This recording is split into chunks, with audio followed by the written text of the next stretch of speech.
सिसकती रुत को महकता गुलाब कर दूंगा। मैं इस बहार में सबका हिसाब कर दूंगा। हजार पर्दों में खुद को छुपा के बैठ मगर तुझको कभी न कभी बेनकाब कर दूंगा। क्या चिराग पासवान की पार्टी के डेहरी के विधायक सोनू सिंह का एनकाउंटर कराएंगे सम्राट चौधरी? और सांसद पप्पू यादव के घर पर ड्रामा हुआ है, सियासी ड्रामा। तो आज सियासत में इसी को समझिए। प्रणाम, मैं हूं चंदन झा और आप देख रहे हैं प्रत्यंचा। सबसे पहले इसको समझिए कि डेहरी के विधायक के एनकाउंटर की बात या इस तरह की चर्चा आखिर क्यों शुरू हो गई है। क्यों लोग सवाल कर रहे हैं कि चिराग पासवान के विधायक का क्या एनकाउंटर करवा सकते हैं सम्राट चौधरी। तो इसके पीछे की वजह यह है कि आपको 4 महीने में 2 ऐसी घटनाएं हुई हैं जो लोगों को झकझोर रही हैं। अभी जो ताजा घटना है वो है आपको डेहरी के नगर परिषद में जो कार्यरत थे ईओ मतलब कार्यपालक पदाधिकारी बिमल कुमार की जान ले ली गई। ठीक है। और इससे पहले सुल्तानगंज के थे आपको कार्यपालक पदाधिकारी कृष्ण भूषण, वह भी उनकी भी जान ले ली गई थी, उनका मर्डर कर दिया गया था, आप सबको याद है। तो पहले जो बिमल कुमार वाली जो घटना है उसको समझिए, क्योंकि पुलिस ने एक बड़ा खुलासा भी किया है। बिमल कुमार जो है उधर से लौट रहे थे, पटना आ रहे थे। हम थोड़ा संक्षेप में बता रहे हैं। पटना आ रहे थे तो इस बीच में क्या हुआ कि जो पुलिस की थ्योरी आई है, पुलिस ने जो दावे किए हैं, जो खुलासा किया है पुलिस ने, उसके अनुसार उधर से वो आ रहे थे। पहले शुरुआत में खबर आई कि अपराधियों ने उनको जो है गोली मार दी है, हत्या कर दी है, तो इस तरह की खबरें आई। इसके बाद इसमें आया कि नहीं, पुलिस ने खुलासे वाली बात आई कि पुलिस ने खुलासा कर दिया है कि आखिर कौन है अपराधी, किसने जान ली। तो इसमें जो खबर आई उसके मुताबिक ये है कि उधर से बिमल कुमार पटना लौट रहे थे और लौटने के क्रम में जो उनकी गाड़ी को चला रहा था ड्राइवर मिथिलेश नाम का शख्स, उसने गाड़ी रुकवाई और कहा कि मुझे पेशाब लगा है, ये इसीलिए रुकना है। लेकिन बिमल कुमार जो है गाड़ी को बोले कि नहीं रुकना है अभी यहाँ पर। इसके बावजूद वह ड्राइवर जो है गाड़ी रोकता है, वह उतरता है। इसके बाद पीछे से अपना ये करता है, रड निकालता है, फिर प्रहार करता है बिमल कुमार पर। ये पुलिस ने खुलासा किया है। जब आरोपी जो ड्राइवर जब पकड़ा गया, इसके बाद ये पुलिस का खुलासा है। यानी कि पुलिस ने बहुत त्वरित गति से इस मामले में अपना काम किया है।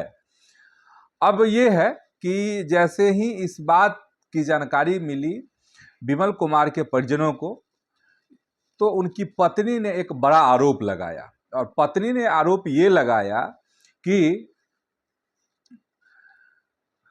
जो डेहरी के विधायक हैं, तो डेहरी के विधायक कौन है? राजीव रंजन सिंह उर्फ सोनू सिंह। सोनू सिंह के नाम से ज़्यादा फेमस है अपने क्षेत्र में, इलाके में।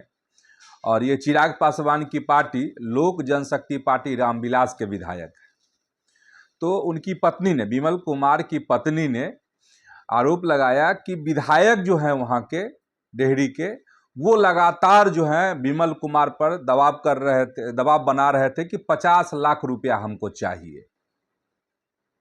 तो ये एक बड़ा और गंभीर आरोप है, गंभीर आरोप लगे। इधर अब सवाल ये है कि इधर परिजन ने ये आरोप लगाया कि विधायक जो है वो 50 लाख रुपया मांग रहे थे कार्यपालक पदाधिकारी से। अब एक सवाल ये है, पुलिस ने खुलासा कर दिया, वो हम शुरुआत में आपको बता दिए। अब सवाल ये है कि ठीक है, और पुलिस का यह भी कहना है कि मिथिलेश कुमार ज़्यादा काम की वजह से दबाव में थे और जिस वजह से बिमल कुमार से उनकी कहासुनी जो है समय समय पर हो रही थी। पटना आने के दरमियान भी रास्ते में उनकी जब जान ली गई, उस समय भी बहस हुई थी, उससे पहले भी बहस हुई थी। ये कहना है जो आरोपी ड्राइवर है उसका। अब सवाल इसमें ये है कि उनके परिजन का कहना है कि विधायक जो हैं 50 लाख रुपया मांग रहे थे कार्यपालक पदाधिकारी से। सवाल लोगों के मन में यह उठ रहा है कि ठीक है, ड्राइवर ने जो है इस घटना को अंजाम दिया, लेकिन क्या कुछ तो बात जरूर रही होगी, तभी ना विमल कुमार की पत्नी बार बार इसको दोहराई कि विधायक जो हैं पैसा मांग रहे थे 50 लाख रुपया, 50 लाख रुपया मांग रहे थे, बार बार इस बात को दोहराई। तो आखिर विमल कुमार की पत्नी को किसी खास व्यक्ति के बारे में या विधायक कह लीजिए के बारे में इस बात की जानकारी कैसे हुई, जब तक कि उन्होंने अपने घर में, अपने फैमिली में या अपनी पत्नी से इस बात का जिक्र नहीं किया होगा कभी कि विधायक उनको फ़ोन करते हैं और दबाव बनाते हैं पैसा देने के लिए, तब तक वह यह बात कैसे बोली। नंबर एक ये। और अगर मान लीजिए कि यह अगर मन गढ़ंत है, दोनों स्थिति में मामला बहुत गंभीर है और इस मामले की जांच होनी चाहिए जो परिजन आरोप लगा रहे हैं। हालांकि कुछ सोशल मीडिया पर इस तरह की खबरें आ रही हैं और कुछ इस तरह के ऑडियो मतलब वायरल हो रहे हैं सोनू सिंह के बयान, जिसमें उन्होंने तमाम इन आरोपों को नकार दिया है, कहा कि बेबुनियाद चीज़ है, लोग हमारी छवि को खराब करना चाहते हैं, मेरे खिलाफ में कोई बड़ी साजिश रची जा रही है। तो ये है। अब वो ऑडियो सत्य है असत्य है हम इसकी कोई गारंटी नहीं लेते हैं, प्रत्यंचा इसकी कोई गारंटी नहीं लेता, लेकिन इस तरह के ऑडियो, कई ऑडियो जो है वायरल हो रहे हैं आपको सोशल मीडिया पर। सोनू सिंह का बयान, चलिए तो दोनों को मान लेते हैं। अब ये मानिए बात कि अगर उस ड्राइवर ने, मतलब जो कहानी निकली है या पुलिस के सामने जितनी आसानी से उसने स्वीकार कर ली कि हाँ हमने अपराध किए हैं, हमसे गलती हुई है, चूक हुई है, तो क्या बात सिर्फ इतनी है या फिर इसके पीछे कोई बड़ी गहरी साजिश है? कहीं ऐसा तो नहीं कि उस ड्राइवर को और भड़काया किसी ने उस अधिकारी के खिलाफ में, और लोग जानते हों कि हाँ अधिकारी से इस ड्राइवर का नहीं पट रहा है, नहीं बनता है, मानसिक रूप से किसी ने उसको ये तो नहीं किया, इस चीज को बाध्य तो नहीं किया, कोई गहरी साजिश तो नहीं है इसके पीछे? एक तो इसकी भी जांच होनी चाहिए। खैर पुलिस जांच कर ही रही है, पुलिस ने पूरी तत्परता दिखाई है इस मामले में और शाबाशी पुलिस को देनी चाहिए, लेकिन अगर बात कहीं और गहरी हो तो वह बात भी सामने आनी चाहिए। एक ये है, ताकि परिजन का, विमल कुमार की पत्नी का जो आरोप है, अगर उनके मन में कोई भ्रम है परिवार के मन में, या विधायक को लेकर जो आरोप लगाई हैं, जो मीडिया में खबरें आई हैं, तो वो आरोप अगर भ्रामक है तो उस आरोप का मतलब खत्म होना भी जरूरी है। उस चीज का जवाब जो है उनकी पत्नी को मिलना भी जरूरी है, ताकि आगे की जिंदगी वह सुकून से जी सके और इस बात की तसल्ली उनको रहे कि बिहार पुलिस ने वाकई में बेहतरीन काम किया और जो अपराधी था वह पकड़ा गया, और अगर कोई साजिश थी तो वो सामने आया। अब देखिए, लेकिन ये सवाल है और इसी में लोग कह रहे हैं कि जैसे सुल्तानगंज के कार्यपालक पदाधिकारी के साथ जो घटना हुई उसमें एनकाउंटर हुआ अपराधी का, तो क्या जिस तरीके से विधायक पर आरोप लगे हैं, परिजनों ने आरोप लगाए हैं, तो इसमें जो भी शामिल हैं या किसी ने साजिश की या कुछ भी है, किसी भी तरीके से अगर वो शामिल है, तो क्या उसका सम्राट चौधरी एनकाउंटर करा देंगे? यही सवाल है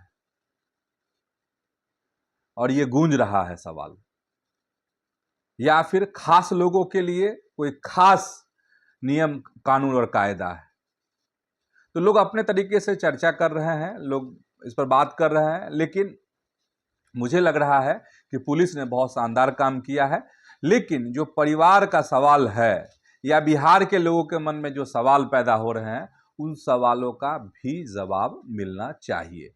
एक खबर ये हो गई। दूसरी खबर आपको दिल्ली में पप्पू यादव की खबर। सांसद हैं पूर्णिया से और इन दिनों सुर्खियों में है। वैसे अक्सर वह सुर्खियों में रहते हैं किसी न किसी बयान को लेकर, कई दफ़े अपने परोपकार की वजह से, तो हमेशा वो सुर्खियों में ही रहते हैं। इन दिनों जो सुर्खियों में है वह है जो आरोप उन पर लग रहे हैं कि उन्होंने सनातन पर जो छीटाकशी की है। छीटाकशी ये है कि संसद परिसर में उन्होंने एक नाटक किया जिसमें वह साधु के वेश में, भगवा वस्त्र में वहाँ पहुँचते हैं और चंदा लेने का जो नाटक वहाँ उन्होंने किया, उस नाटक में हिस्सेदार राहुल गांधी भी थे, अवधेश प्रसाद जैसे सांसद भी थे। तो इसको लेकर एक खलबलाहट और लगातार जो है पप्पू यादव का विरोध हो रहा था, और इस पर सफाई देने के लिए पप्पू यादव ने अपने घर पर प्रेस कॉन्फ्रेंस बुलाई थी। और उसी प्रेस कॉन्फ्रेंस में क्या हुआ कि उनके विरोधी भी वहाँ पर जुट गए थे, और विरोधी दोनों जो समर्थक थे पप्पू यादव के वो भी, और विरोधी दोनों आमने सामने हो गए। इसी बीच में पप्पू यादव पर किसी ने चप्पल भी फेंक दी और आपाधापी की स्थिति वहाँ पर पैदा हो गई। और इसी में क्या हुआ कि एक युवक को लोगों ने पकड़ लिया जिसने चप्पल फेंकी थी, और लोग जो है, जो पप्पू यादव के समर्थक हैं, वो पकड़ लिए। कुछ उनको जो आरोपी युवक है उस पर जो है सो अपना कुछ लोगों ने पिटाई भी की उसकी। बाद में पुलिस के हवाले कर दिया गया वो युवक। इसी बीच में एक पप्पू यादव ने बड़ा आरोप लगाया कि चाकू लेकर आया था और मेरी जान लेना चाहता था। अब तो खैर ये भी पुलिस का मामला है, पुलिस जांच करेगी कि वाकई में ये कुछ दूसरे तरह की बात थी या कोई साजिश थी, इस तरह के सीन क्रिएट किए गए, क्या है आखिर बात क्या है। क्योंकि पप्पू यादव, एक बार सुरक्षा को लेकर याद ही होगा आप सबको किस तरीके से चीज़ें हाइप हुई थी। फिर पुलिस ने जांच की और पुलिस ने खुलासा किया कि सब पप्पू यादव के ही लोग हैं। हम ये नहीं कह रहे हैं कि दिल्ली में जो घटना हुई है पप्पू यादव के साथ जो हुई है वो एकदम गलत घटना है। वाकई में अगर पप्पू यादव के साथ ऐसा हुआ है तो जो भी आरोपी है उसके साथ जो कानून है, कानून के अनुसार उसको सजा मिलनी चाहिए। लेकिन एकाएक चाकू सामने आ गया, चप्पलें चली, बहस हुई, धक्का मुक्की हुई, अजीब तरह की स्थिति जो है पैदा हो गई है। तो लोग यही कह रहे हैं कि अगर घटना सही है और कोई साजिश थी पप्पू यादव के खिलाफ में, जैसा वह कह रहे हैं, तब तो गंभीर है। अगर एक सांसद के साथ ऐसा हो सकता है तो बहुत बड़ा सवाल है सुरक्षा पर। लेकिन अगर इसमें भी कोई साजिश है तो वह भी कम गंभीर नहीं है। क्या है, सच्चाई जो है सामने आनी चाहिए। मतलब एक विधायक पर आरोप, इधर एक सांसद का आरोप कि लोग मेरी जान लेना चाहते हैं, मुझे ये करना चाहते, वो करना चाहते। चलिए, तो आज की सियासत में इतना ही। YouTube पर प्रत्यंचा को सब्सक्राइब कीजिए, फेसबुक पर प्रत्यंचा के पेज को आप फॉलो कीजिए, वीडियो को लाइक कीजिए, शेयर कीजिए। धन्यवाद, प्रणाम।